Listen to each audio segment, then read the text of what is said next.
Dilaram içini yalamak mı? Davutura etmek mi? Davutura çıda versen davutura etmek mi? Yok çıdamak deden iki siyanslık mı? Bir gedek iki gedek. Ondan meme sormak mı? Meme sormak mı? Meme sormak mı? Biram ağzalmak mı? Bir paketin içinde 5 tane zat 6000 TL kılın.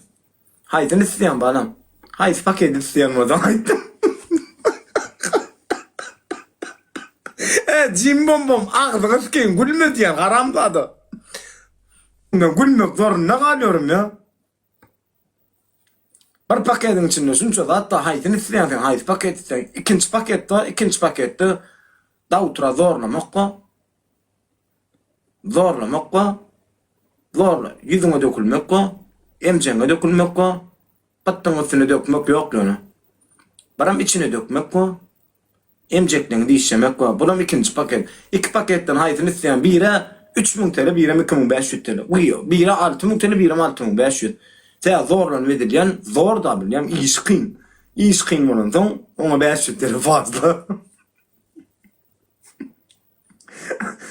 Gülmeyin o haramdadır. Gül süyeceğine vakt balenir kuntuyu.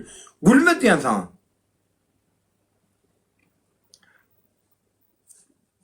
Hele galiba hoca. Ne şunur yaraklatlar ya ha. Gülmem yana.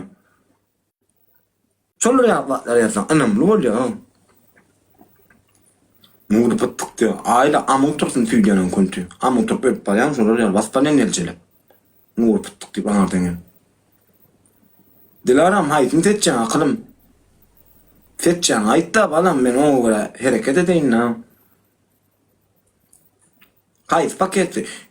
Maya elleri. Maya anan ayda kat koğuladı eken o iyicen birinci gedek yüzün gördüm o. Maya bu taattan da menzan bacı diyecek ya o gayratı söyleyeceğim diyecek o huday kestin o.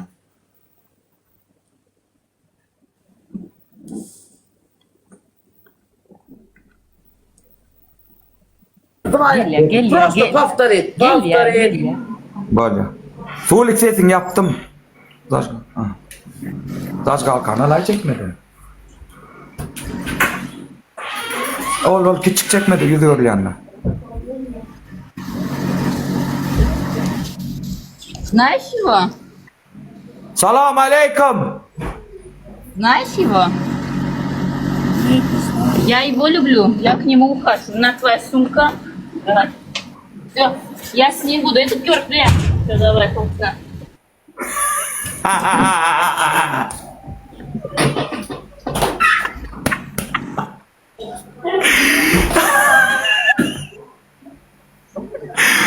Yaktı yırdı mı?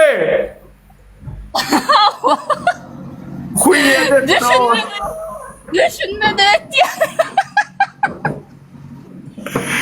Hey er. O ne emet ya? Pişik. O ne emet ya?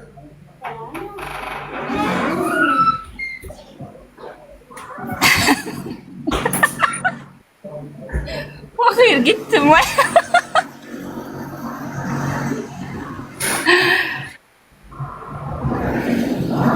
Onu ceza çeksin hadi.